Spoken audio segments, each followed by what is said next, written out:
Tai dabar žiūrėkite, ką aš noriu paklausti. O šitokiu atveju būna dažnai, kad kažkas kažkam kažką, pavyzdžiui, pakiša ir žmogus gali net nežinoti, ką jis veža. Jeigu mes Dažnai. Aš iš karto sakau, Balkui labai pasisekė, kad čia ne narkotikai. Narkotikų atveju įrodinėjimo vertelė yra labai žema. Pati žemiausia, kokia gali būti. Ir krūvas man pačiam žinomų atveju, kada tikrai žmogus vairuotojas absoliučiai nieko nežino. Ir to užtenka nuteisimui kaip labą dieną. Čia Balkaus situacija man matosi šiek tiek kitų aspektų. Bet čia grinai mano nesiejam su konkrečia situacija, bet pasakau, kaip būna. Nuo to momento, kada jisai buvo, reiškia, kur jo klaida, kada jisai buvo, reiškia, to vadinamojo specliudytojo, jokių parodymų nereikėjo duoti. Čia klaida. Bet ar tai būtų buvę ar kitaip, reiškia, iš karto automatiškai jam buvo sudėta visur, ne jam, sakykime, žmogui tokio situacijų, namuose, automobilį, sudėta blakių, pridėliota. Užtenka kažko menkiausios detalytės, kuris susietų kažkokiu būdu jį su ten užsakovu ar kažko, viskas. Eina bendra tvarka. Ar čia tai buvo? Aš negaliu pasakyti. Taip atsitinka.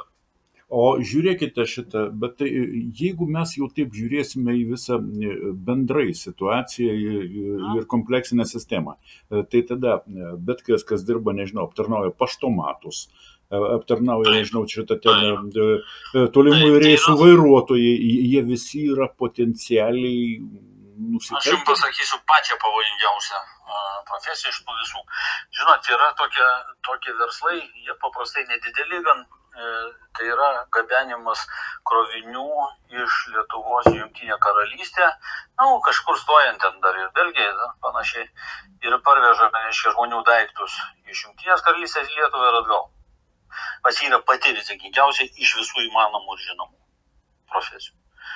Įsivaizduokit, tai yra didelis mikroautobusas, prailgintas, visas pritutintas viskuo. Ir ką? Ir žinoti, reiškia, tas vargšas vairuotojas jis tikrai negali, kas ten yra, kur ten yra.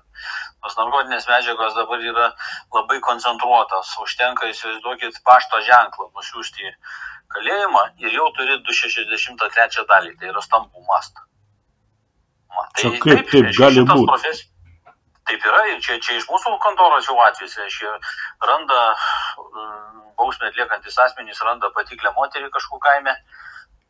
Sako, parašyk tu laišką, žinai, čia yra vardas pavardė, mes tau duosim čia voką. Arba neduosim, tu parašyk, mes išsiųsim. Ant voko yra karšant Danilyje mirkytas pašto ženklas, viskas. Virš 10 metų. Konkretus atvejis man žinomas. Ir ten pasakojimas, kad, žinot, aš nežinojau, o iš tikrųjų jinai nieko nežinojo. Absoliučiai neveikia.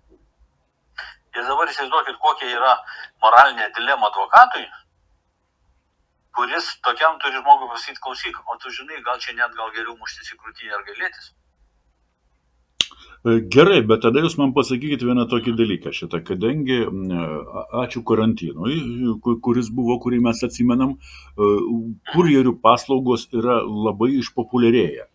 Tai kiekvienam iš jų dabar ką daryti, kad jis išvengtų tokių situacijų, idant išvengtų, kaip jam elgtis. Juk jis negali tikrinti siuntų, jis negali net dokumentų paprašyti to, kas jam duoda tas siuntas. Nieko čia nepadarysi. Vienintelis būdas, bent teoriškai nuo to gelbėtis, tai yra stipri psichologinė būklė. Geriau, aišku, būtų visada pirštiniam, neliest, aišku, tas nieko negelbės, bet, vis šiek tiek. Nes tą biologinį tyrimą, vadinamą tą DNR tyrimą, irgi kaišo, kad, matai, tu jau buvai prisilietęs. Bet šiaip tas negelbės nieko. Tai yra, yra tam tikros, suprantat, kaip žurnalisto darbė yra tam tikros rizikos, kurių tu niekaip neišvengsi. Kaip advokatūra yra tam tikros rizikos, kurių tu niekaip neišvengsi. Kaip medicina, taip ir čia. Tai taip jau yra.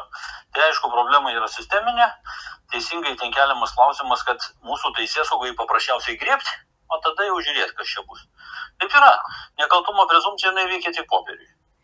Nekaltumo prezumpcija. Dabar suprantat šitą, jeigu aš teisingai viską suprantu, aš nesu teisininkas, aš istorikas, bet aš žinau, kad kaip ten yra pas mus, suprantat, prezumpcija, dispozicija ir sankcija, ar ne? Čia nepainiokit, tai yra norma.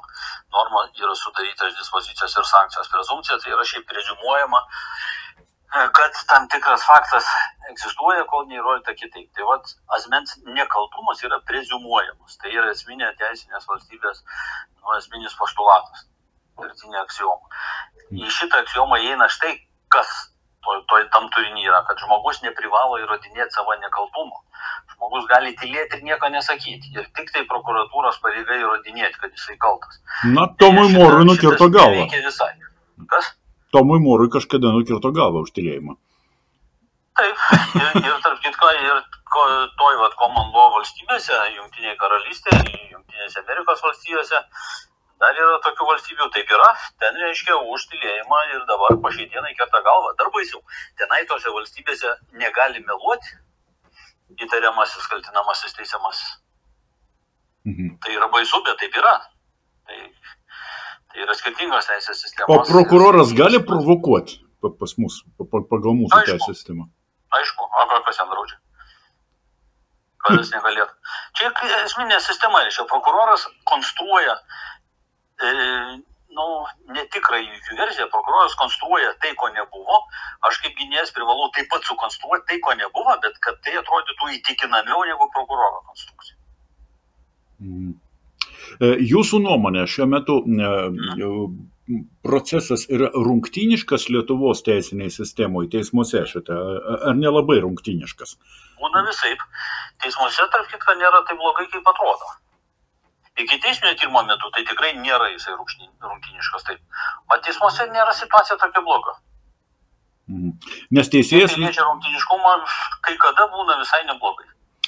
O iki teisminėme procese, ar nėra taip tada, pagal tai, kai jūs ką tik pasakėte, ar nėra taip, jog dar iki teisminėme procese bandoma tiesiog tą įtariamai, kaltinamai taip apdoroti, sulaužyti? Teisingai, bet tai ir yra, tai supraskite, tai yra pats pavadinimas, baudžiamasis procesas. Reiškia, kad baudžiama pačiu procesu, net nereikia bausmės. Tai yra ne palaiminimo procesas, ne angelų, ne šventasis, ne gėrio procesas, bet baudžiamasis procesas. Tai pačioj savokai yra bausmės dedamoji. Taip ir turi būti. Tai aišku, kad silpnesnis žmogus, jisai gali net laikyti to proceso.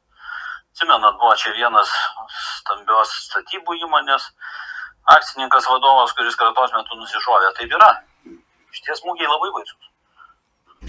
Taip, dabar tada žiūrėkite, aš, kadangi bendrauju su daug teisininkų, žinot, žurnalistam tenka bendrauti su įvairiais žmonėmis, tai aš su vienu teisėju, kuris prieš tai buvo sovietinių laikų prokuroras, jisai sakė kad jis man pasakė tokią šiem laikam eretišką tezę, kad sako anų laikų prokuroras, kuris vesdavo bylą, tai įtariamojo arba kaltinamojo atžvilgiu dažnu atveju būdavo labiau supratingas negu kad dabartinis ikiteisminio tyrimo teisėjas. Nes jam labiau rūpėjo išsiaiškinti kas, nes aš sako jeigu aš atnešiu bylą į teismą, kuri akivaizdžiai neperspektyvi, tai man gerai nebus. Na, jis taip bent jau sakė. Žinot, labai linksma būtų ir gera idealizuoti, reiškia, sovietinį baudžiamąjį procesą. Tai to daryti tikrai nereikėtų. Tai nereikėtų, aš neidalizuoju. Išimčių galėdavo būti ir problema sisteminė, kad iki teisminio tyrimo teisėjas labai gerai sugalvota teorija ir labai turėtų būti gerai. Faktiškai tai yra prokuratūros filialas, kuris deda, reiškia, pritarė bet kokiam prašymui. Su labai retom išimtim.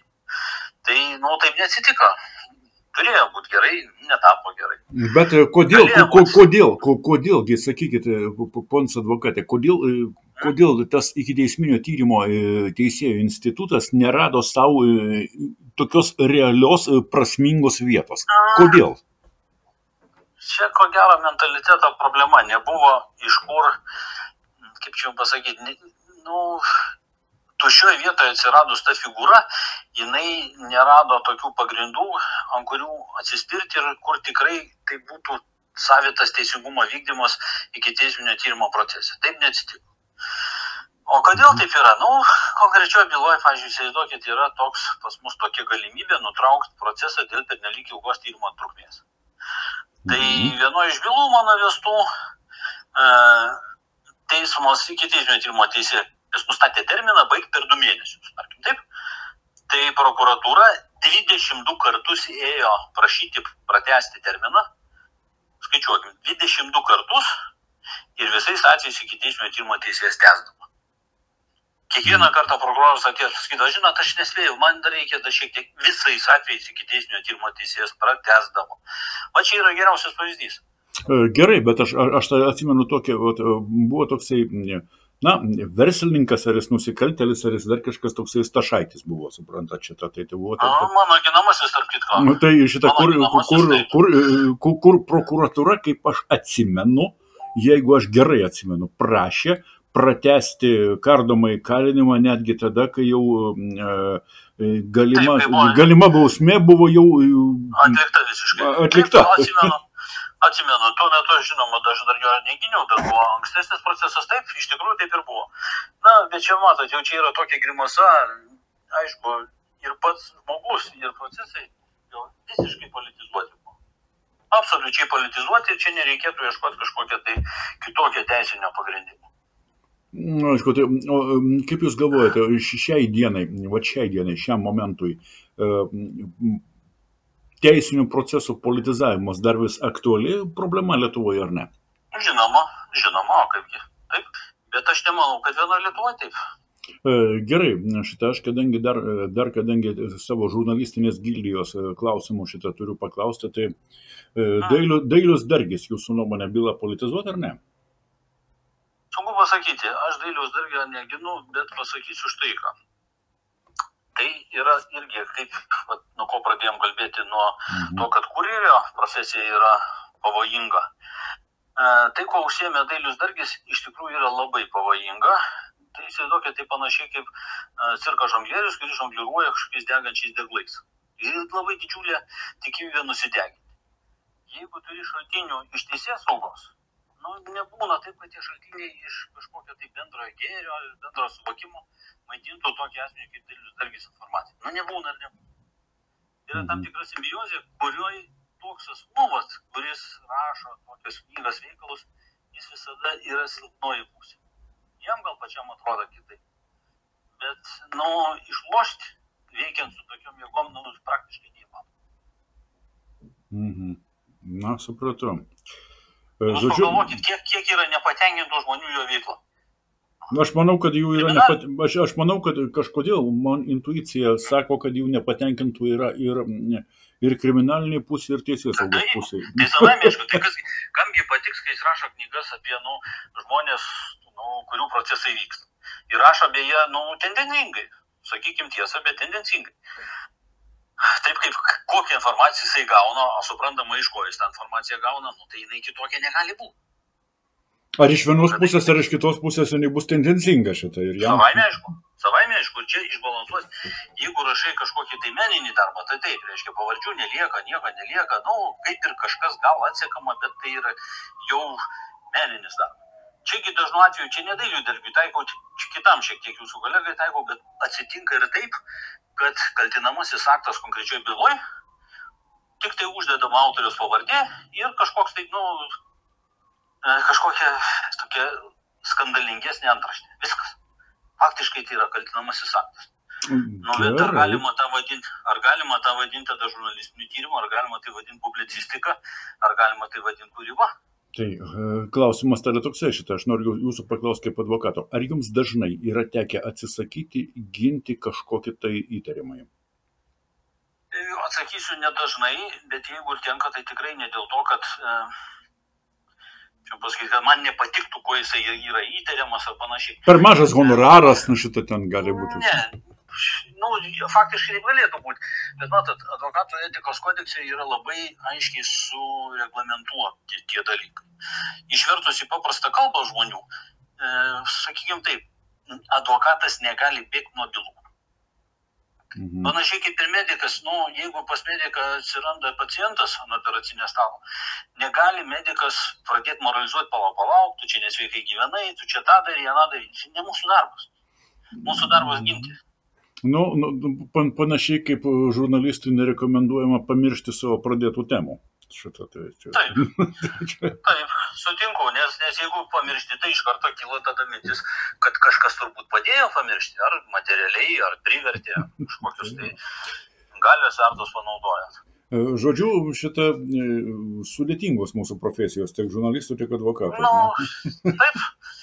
Taip. Bet kažkas turi tuos darbus nudirbti. Na taip, juk mes suprantate, kai mums, suprantate, sutrūksta vamzdės, mes santechniką kviečiam, o ne akademiką, suprantate, iš VGTU. Gerai, tvarkoj, ačiū labai, ponas Vytautai, už pokalbį. Tvarkoj, iki.